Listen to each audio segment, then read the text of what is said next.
여러분 안녕하십니까? 여러분 어떻게 잘 지내고 계십니까? 그 웹을 통해서 또 드리고 있는 참가하는 분, CD로 참가하는 분들도 계실 텐데 어떻게 잘 지내고 계십니까?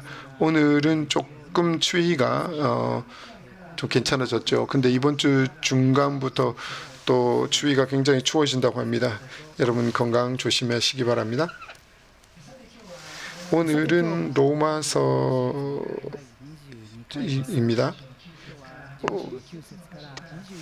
20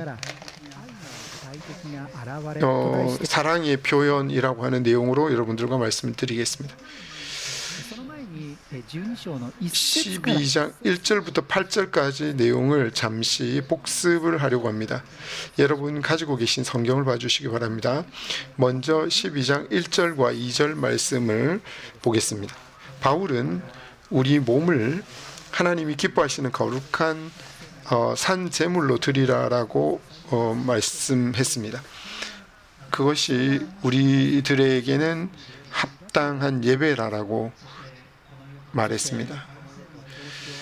그래서 이 세대의 세상을 본받지 말고 성령에 의해서 자신을 계속해서 변화를 받아라라고 권면했습니다.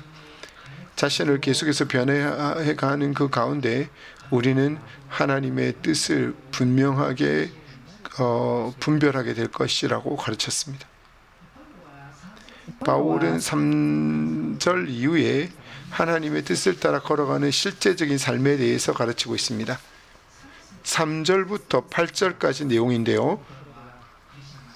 바울은 크리스찬들이 각자 하나님으로부터 받은 은사를 사용해서 서로 섬길 것을 가르쳤습니다. 그리고 오늘 본문인 9절부터 21절에는 다른 사람을 사랑한다는 것이 구체적으로 어떤 것인지를 가르치고 있습니다. 여러분도 잘 아시겠지만 고린도전서 13장에는 사랑에 대해서 가르치는 사랑장이라고도 불립니다. 근데 그 이상으로 오늘 보고 있는 이 말씀도 실천적으로 가르치고 있는 말씀입니다. 오늘 말씀을 대략 훑어보면 도저히 내 힘으로는 할 수 없다고 생각되는 내용들이 적혀 있습니다. 여기에 권면하고 있는 그 삶의 방식은 우리의 힘으로는 할 수 있는 것이 아닙니다. 성령에 의해서 우리의 마음이 계속 변화되고 하나님께서 도와주셔야만 비로소 가능해지는 삶의 방식입니다. 하나님을 의지하는 마음을 가지고 오늘 본문을 함께 배워볼 수 있기를 바랍니다.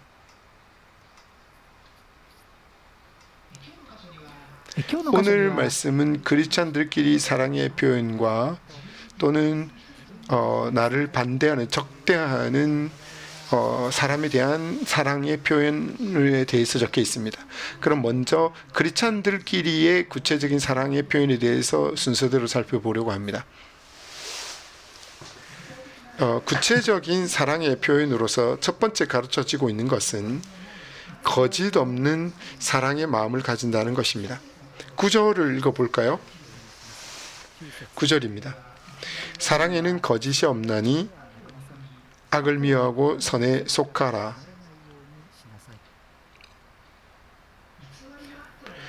거짓이 없어야 한다는 것은 우리가 마음으로 생각하는 것과 입으로 말하는 것이 일치해야 한다는 뜻입니다. 마음으로는 A라고 생각하고 있어도 입으로는 B라고 말하는 일이 없도록 하라는 것입니다. 사랑이 거칠애나 연기가 아니라 마음에서 우러나는 진실한 것이어야 한다고 가르치고 있습니다.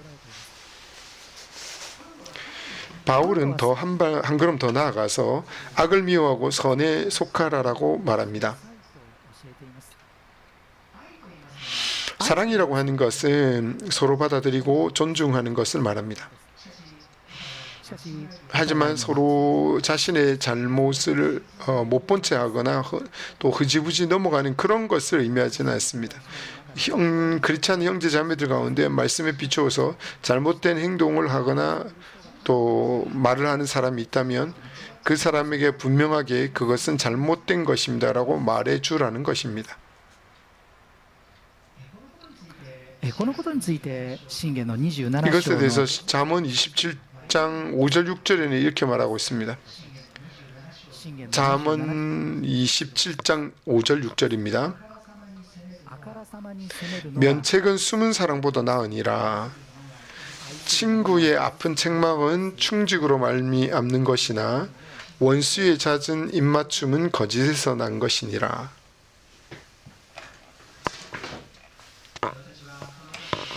저는 이 구절을 읽을 때마다 이 말씀에 순종하는 어려움을 느낍니다. 하지만 거짓 없는 사랑의 모습이 이 구절에 잘 나타나 있습니다. 表されています。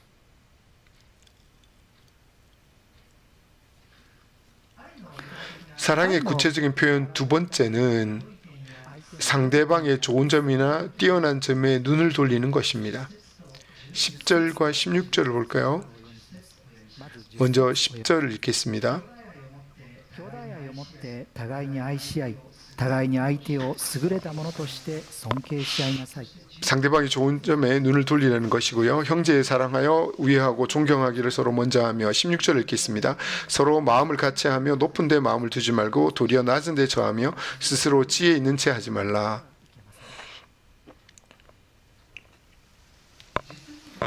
10절에는 형제애를 가지고 서로 사랑하라라고 권면하고 있습니다. 그것은 서로 상대를 뛰어난 자로서 존경하라는 것이기도 합니다. 우리는 상대방의 결점이나 나쁜 점밖에 눈에 들어오지 않을 때가 있습니다. 하지만 상대를 사랑한다는 것은 우리가 상대방의 좋은 점이나 뛰어난 점을 깨달아가는 것이기도 합니다. 상대를 존경하는 마음을 키우는 것입니다. 그리고 16절에서는 10절에서 가르치고 있는 것처럼 상대를 존경하는 마음으로 하나 되고 교만한 마음을 품지 말라고 가르치고 있습니다. 教えられています。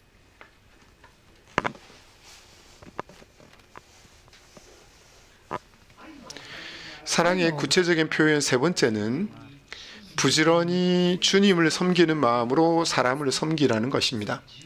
11절과 13절을 읽어보겠습니다. 먼저 11절입니다. 부지런하여 게으르지 말고 열심을 품고 주를 섬기라. 그리고 또 넘어가서 13절입니다. 성도들의 쓸 것을 공급하며 손 대접하기를 힘쓰라.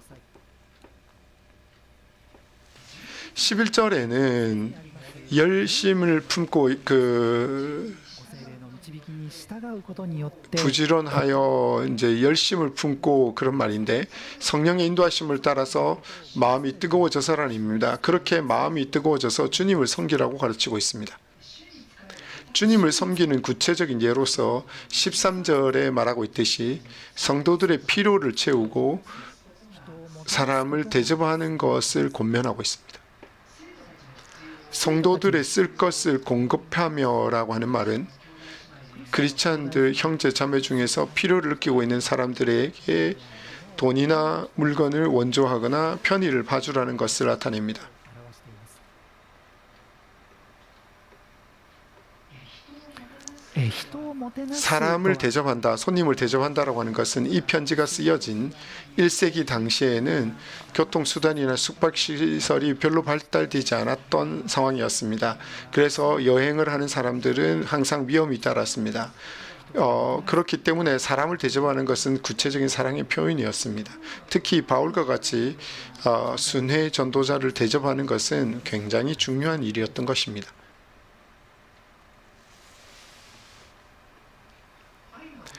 사랑의 구체적인 표현 네 번째는 오직 기도에 힘을 써라는 것입니다. 12절을 읽어보겠습니다. 12절입니다. 소망 중에 즐거워하며 환난 중에 참으며 기도에 항상 힘쓰며 이 당시에는 크리스찬들에 대한 여러 가지 박해가 있었습니다. 그런 박해 속에서 소망을 품고 또 기뻐하면서 고난을 견디고 또 오직 기도할 것이 권면되고 있었습니다.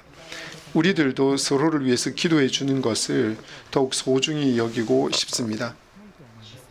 소그룹 안에서 또는 봉사 그룹 안에서 또는 서로 기도하는 것을 습관하고 싶습니다.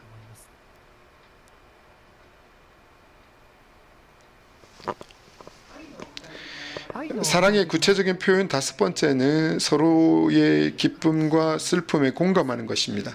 15절을 읽어보겠습니다. 15절입니다. 즐거워하는 자들과 함께 즐거워하고 우는 자들과 함께 울라.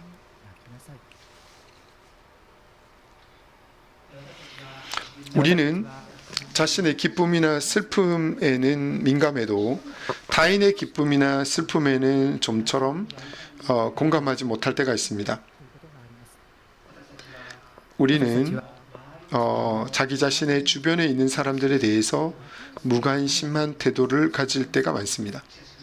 그러나 우리 크리스찬들은 서로에게 무관심해서는 안 됩니다. 서로에게 기쁨이나 슬픔을 공감하라라고 말하고 있는 것입니다. 우리 인간은 다른 사람들의 기쁨이나 슬픔에 공감하고 싶어 하지만 그렇게 생각하면서도 자기 자신의 마음속 어두운 부분을 깨닫게 될 때가 있습니다.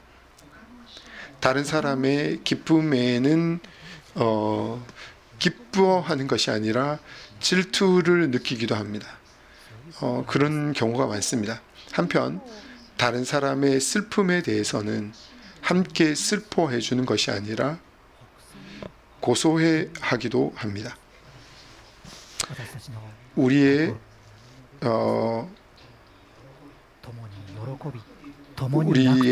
삶의 그 어두운 부분입니다.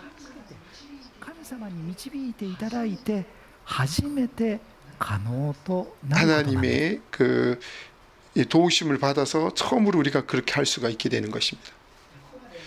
지금까지 크리스찬들끼리 구체적인 사랑의 표현에 대해서 살펴보았습니다. 자, 그러면 이제 자기 자신을 적대하는 사람에 대한 사랑의 표현에 대해서 살펴보려고 합니다. 자기를 적대하는 사람에 대해서 가르치고 있는 첫 번째 것은 자기를 박해하는 자들에게 복수하지 않는 것입니다. 14절을 읽어볼까요? 14절입니다. 서로 박해하는 자를 축복하라. 축복하고 저주하지 말라. 그리고 17절부터 19절까지도 읽겠습니다. 17절부터 19절입니다. 아무에게도 악을 악으로 갚지 말고 모든 사람 앞에서 선한 일을 도모하라. 할 수 있거든 너희로서는 모든 사람과 더불어 화목하라. 내 사랑한 자들아, 너희가 친히 원수를 갚지 말고 하나님의 진노하심에 맡기라. 기록되었으되 원수 갚는 것이 내게 있으니 내가 갚으리라고 주께서 말씀하시니라.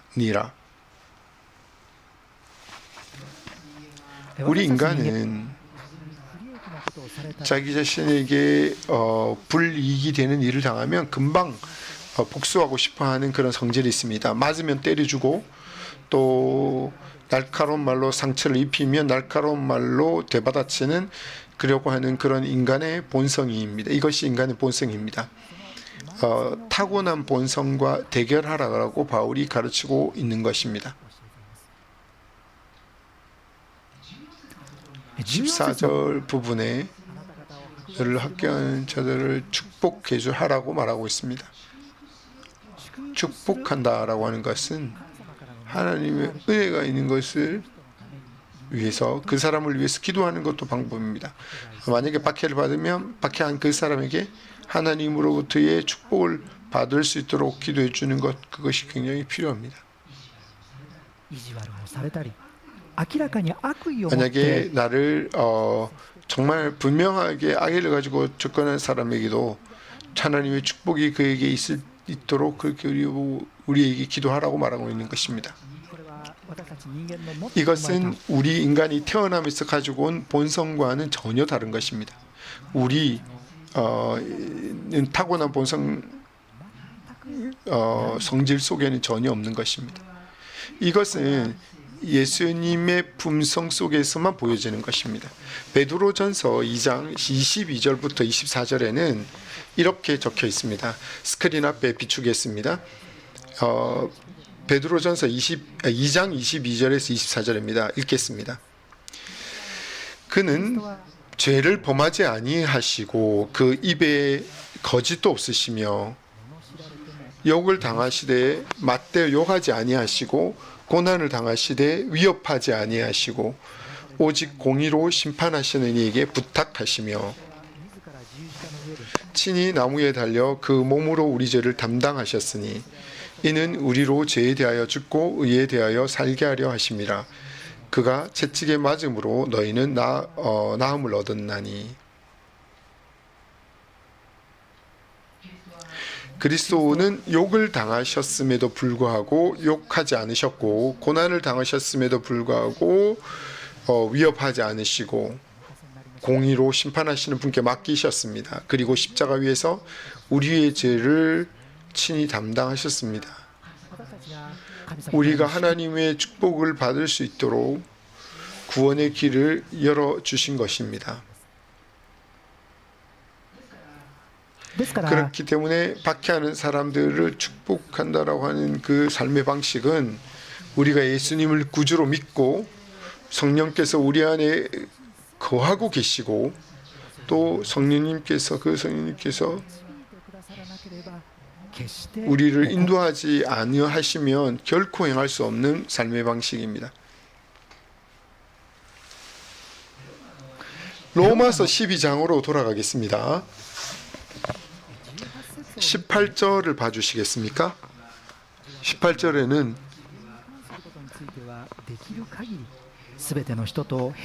자기 자신에 대해서 할 수만 있다면 모든 사람과 평화라고 말합니다. 자신에 관한 일에 관해서는 내가 먼저 안가큼하거나 미운 마음을 품는 것이 아니라 가능한 한 평안을 유지하라는 마음을 써라는 것입니다. 자신에 관한 일에 대해서는 가능한 한 평화를 해치는 일을 해서는 안 된다는 것입니다. 19절에는 스스로 복수해서는 안 된다라고 적혀 있습니다. 스스로 복수의 손을 쓰는 것이 아니라 하나님께 그 문제를 맡기라고 가르치고 있습니다. 박해받은 일을 하나님께 맡기기 위해서는 우리는 하나님이 모든 것을 다스리시는 주권자이심을 신뢰해야 합니다.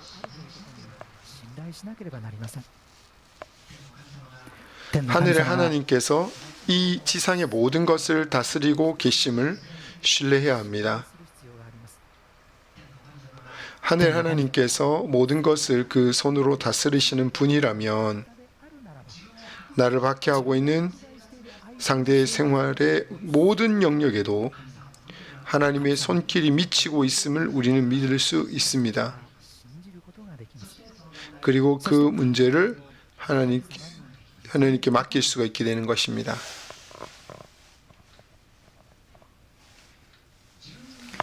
자신에게 적대하는 사람들에 대한 사랑을 표현하는 방법으로 두 번째로 가르치고 있는 것은 적대하는 사람들에 대해서 사랑의 행위를 하라는 것입니다. 20절, 21절을 읽어보겠습니다. 20절, 21절입니다. 내 원수가 줄이거든 먹이고 목마르거든 마시게 하라. 왜냐하면 이렇게 하면서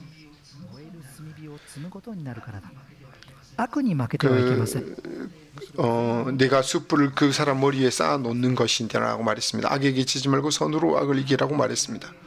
내 원수가 줄이거든 먹이고 목마르거든 마시게 하라라고 하는 이 말씀은 비록 원수라고 할지라도 상대방의 필요에 민감해지고 그 필요를 채워주라라고 말하고 있는 것입니다. 그렇게 함으로 그 사람의 머리 위에 숯불을 쌓아 놓는 것과 같습니다. 그 숯불이라고 하는 것은 상대방이 자기 자신을 부끄럽게 생각하고 양심의 가책을 깊이 느끼게 된다는 뜻입니다. 양심의 가책을 깊이 느끼게 된다는 뜻입니다. 우리의 사랑의 행위 때문에 상대방이 자신을 부끄럽게 느끼게 된다는 것을 말하는데, 그것을 위해서 상대방의 필요에 민감해지고 그것을 민감하게 세워주려고 애를 쓰시기 바랍니다. 21절 말씀은 자신에게 적대해 오는 사람들에 대한 대처하는 부분에 대해서 결론적으로 말을 하고 있습니다. 악에게 지지 말고 선으로 악을 이기라라고 아주 명확하게 말하고 있습니다. 어떤 사람이 이런 말을 했습니다. 적을 멸하는 가장 좋은 방법은 그 적을 친구로 만드는 것이다. 적을 멸하는 가장 좋은 방법은 그 적을 친구로 만드는 것이라 라고 말했습니다. 21절 말씀을 빗댄 말이라고 할 수 있습니다. 우리가 배워야 할 진리라고 생각됩니다.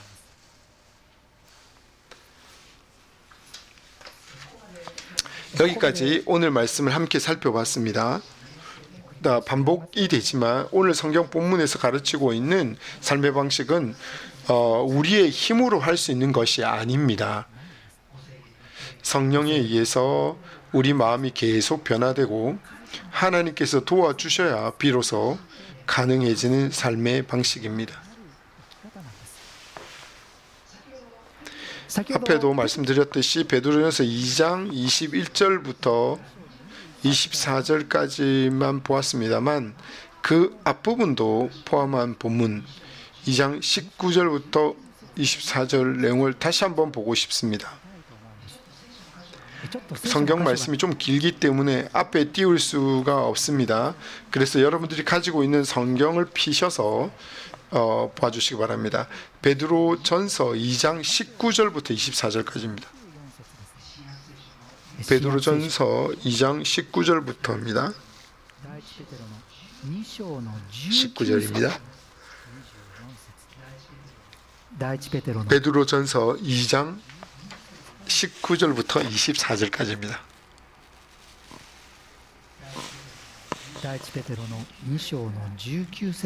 19절부터 24절까지입니다.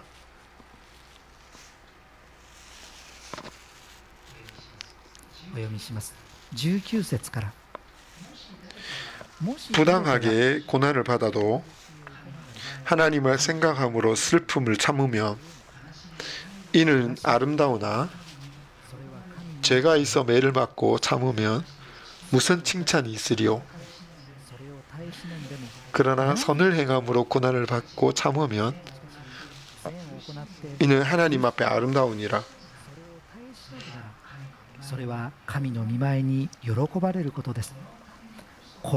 이를 위하여 너희가 부르심을 받았으니 그리스도도 너희를 위하여 고난을 받으사 너희에게 본을 끼쳐 그 자취를 따라오게 하려 하셨느니라. 그는 죄를 범하지 아니하고 그 입에 거짓도 없으시며 욕을 당하시되 맞대 욕하지 아니하고 고난을 당하시되 위협을 하지 아니하시고 오직 공의로 심판하시는 이에게 부여하시며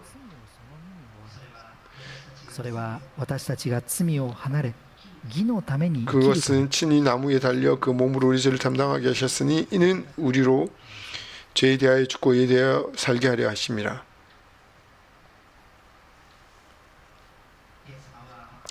예수님은 우리의 죄의 용서를 위해서 자신을 희생하시고 십자가에 달리셨습니다. 그 십자가의 역사에 감사할 때 우리가 예수님의 자취를 따라가려고 할 때 성령님께서 우리를 도와주시는 것입니다. 오늘 성경 본문에 따르면 또 따르는 그런 새로운 삶의 방식으로 우리를 인도해 주신다는 것입니다.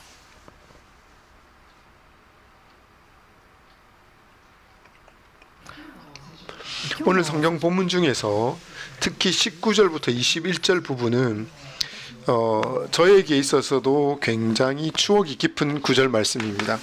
이 성경 구절을 보면 저의 대학 시절에 한 후배가 생각이 납니다. 그 후배의 얘기를 마지막으로 드리고 싶습니다. 대학 시절의 그 후배는 같은 서클의 후배였습니다. 그 후배와 함께 식사를 하러 간 적이 있었는데 저는 그때 아직 이미 크리스찬이었기 때문에 그 앞에서 잠시 눈을 감고 기도하고 먹기 시작했습니다. 그러자 그가 갑자기 저에게 이렇게 말했습니다. 선배, 크리스찬이신가요? 저도 크리스찬이 되고 싶다고 생각했었습니다. 저는 솔직히 굉장히 놀랐습니다. 세상에 이런 사람도 있구나라고 하고 생각해서 놀랐습니다.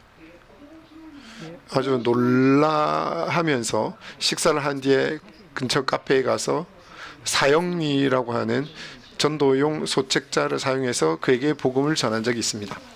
그러자 그는 그 자리에서 예수님을 자신의 구세주로 믿는 기도를 했습니다. 그가 왜 그렇게 크리스찬이 되고 싶었는지 거기에는 복선이 있었습니다.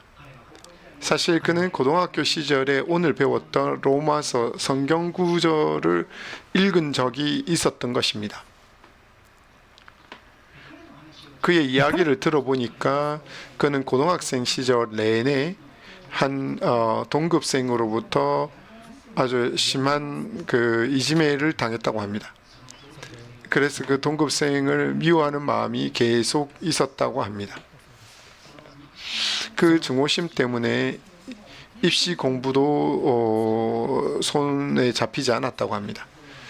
그의 마음은 깊은 상처를 입었습니다. 그러던 중 그는 기드온 협회에서 발행한 성경을 받을 기회가 있었다고 합니다. 그래서 성경을 읽게 되었는데 읽어가는 도중에 오늘 보았던 로마서 12장 후반부 내용을 발견한 것입니다. 그 구절을 읽었을 때 그는 자신의 마음에 강하게 다가오는 것을 느꼈다고 합니다. 그리고 이 성경 구절에 의지해 살아가고 싶다라고 바라게 되었다는 것입니다. 그것을 계기로 입시 공부에도 전념할 수 있게 된 것입니다. 그런 과거의 사정이 있었기 때문에 그는 저를 만났을 때 저 크리스찬이 되고 싶은데요 라고 말했던 것입니다. 오늘 우리가 배웠던 로마서 12장 후반부 말씀으로 그의 인생이 변화된 것입니다. 그는 대학교 졸업 후에 고등학교 교사가 되었습니다. 고등학교 시절 만났던 성경 구절을 지지를 받았던 그 경험을 가지고 그는 이제는 고등학생을 가르치는 입장이 되어서 하루하루를 살아가고 있습니다. 이 로마서 말씀에 의지하면서도 또는 악전고투하면서 고등학생들을 가르치고 있지 않을까 생각합니다. 오늘 우리가 배운 것처럼 박해받는 자를 축복한다고 하는 것은 박해하는 자를 축복한다고 하는 그런 삶은 이 세상의 삶의 방식이지 않습니다. 성령에 이끌려서 예수님의 자취를 따라가려고 할 때 하나님께서 인도해 주시는 삶의 방식입니다. 예수님의 자취를 따라가는 그 삶이 되도록 우리도 기도하면서 조금씩 전진해 나갈 수 있기를 바랍니다. 다 같이 기도하겠습니다.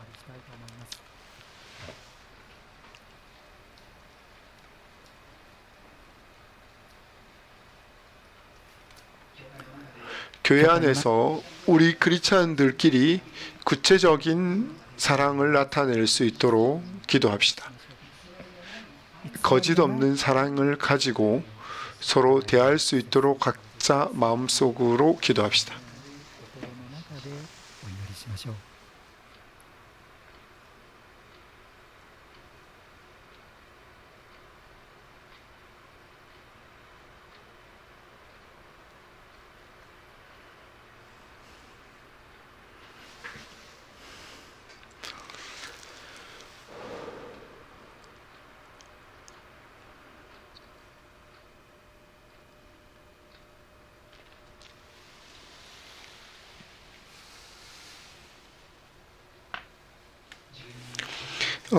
자신에게 적대하는 사람들에 대해 복수하지 않고 축복하는 것은 우리의 힘으로 할 수 있는 일이 아닙니다. 성령에 이끌려 예수님의 자치를 따르고 하나님께서 도와주셔야만 비로소 가능한 삶입니다. 조금씩이라도 그런 삶에 가까워질 수 있도록 각자 지금 이 시간에 기도하겠습니다.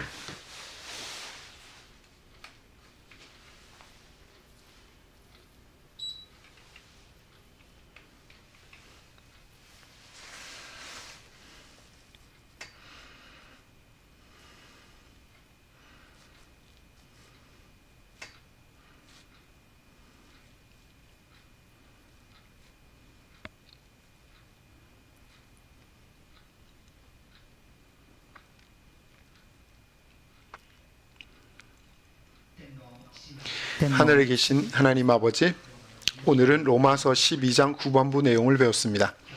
오늘 배운 내용은 우리 인간의 힘으로는 할 수 있는 삶의 방식이 아닙니다.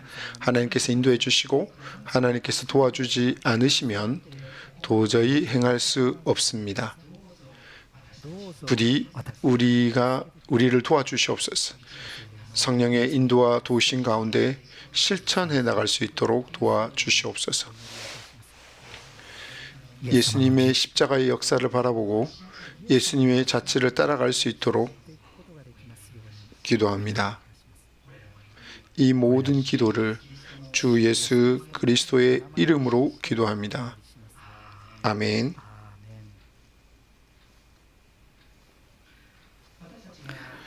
우리들이 사랑을 실천하기 위해서는 하나님의 인도와 도우심이 필요합니다. 그러기 위해서는 우리는 먼저 예수 그리스도를 자신의 구주로 믿어야 합니다. 만약 지금 이 시간에 예수 그리스도를 아직 믿지 않고 계시는 분이 계시다면 잠시 나누고 싶습니다. 인간에게는 누구나 마음속에 죄라고 하는 것이 있습니다. 남을 미워하는 것이나 남의 기쁨을 시기하거나 남의 슬픔을 고소해하거나 사람들에게는 누구나 남에게 말할 수 없는 죄가 있습니다. 바로 그것이 인간의 그 하나님 사이를 막는 벽이 되어버려서 인간은 하나님의 사랑에서 끊어진 채로 살아가게 되어진 것입니다. 죄 있는 사람은 이 세상에서의 생명이 다한 후에 죄와 형벌을 받는데 인간은 죽은 후에 하나님의 사랑이 결코 닿지 않는 영원한 멸망으로 가야 한다고 성경이 가르치고 있습니다. 그런데 하나님께서는 우리를 깊이 사랑하고 계십니다. 저희가 영원한 멸망으로 가지 않아도 되도록 우리의 죄와 죄의 형벌을 대신 받아주실 구세주를 이 땅에 보내주셨습니다. 바로 그분이 예수 그리스도이십니다. 그리스도에게는 단 하나의 죄도 없었습니다. 하지만 십자가에 달려 돌아가셨습니다. 그것은 원래대로라면 우리가 스스로 받아야만 했던 죄의 형벌을 대신해서 받아주시기 위함이었습니다.